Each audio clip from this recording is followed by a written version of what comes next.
دقة بدقة ولو زدت لزاد الصق. لم يحظى هذا المثل الشعبي على شهرة واسعة، ولكن الأكيد أنه يحمل بين طياته معنى في غاية الجمال وقصة رائعة خلق منها. فهناك البعض منا يتناوله بدراية من المعنى المنبثق منه، ولا يعلمون القصة وراءه. هذا المثل يخبرك بأن الله يراك من الداخل، يعلم ما في نواياك السرية، ولا ينظر إليك من الخارج فقط. فتروي قصة هذا المثل موقف في حياة أحد التجار، ولكنه يعلمك الكثير من الأشياء التي يمكنك تطبيقها في مسيرتك الحياتية.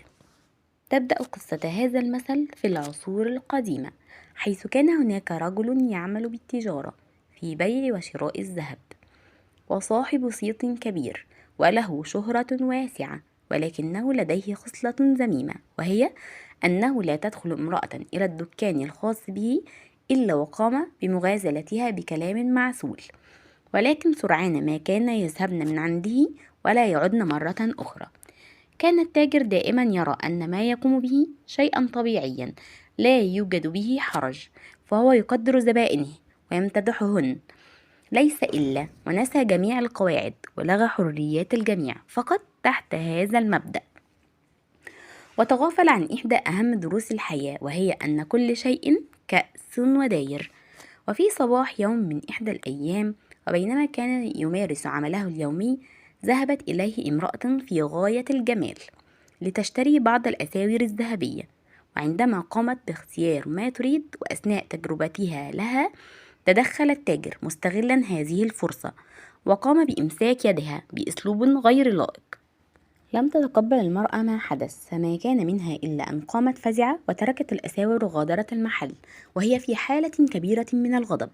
جلس بعدها التاجر يضحك، ولم يلتفت إلى غضب المرأة من أفعاله، ولم يلم نفسه مثقال ذرة على ما بدر منه تجاه هذه المرأة أو غيرها ممن قام معهم بالمغازلات.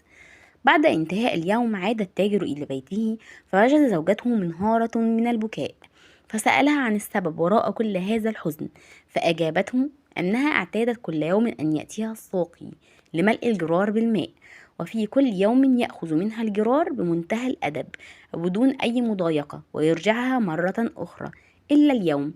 فعندما هم لأخذ الجرار قام بفعل غريب، فقام بمغازلتي وضغط على يدي أثناء مناولته الجرار، فما كان مني إلا أن طردته وأغلقت الباب في وجهه، ولم أستطع بعدها القيام بأي عمل في المنزل، فقد أحسست بالإهانة من ذلك الساقي عديم الأدب. بعد استماع التاجر لزوجته، تذكر المرأة التي كانت في دكانه في الصباح، وكيف أنه فعل نفس الفعلة بها، وأن رد المرأة كان مماثلا لرد زوجته، فقال قولته المشهورة: دقة بدقة ولو زدت لزاد الصقة. فقد علم جيدا أنه لو كان تمادى في أفعاله مع المرأة، كان الصق زاد في فعلته.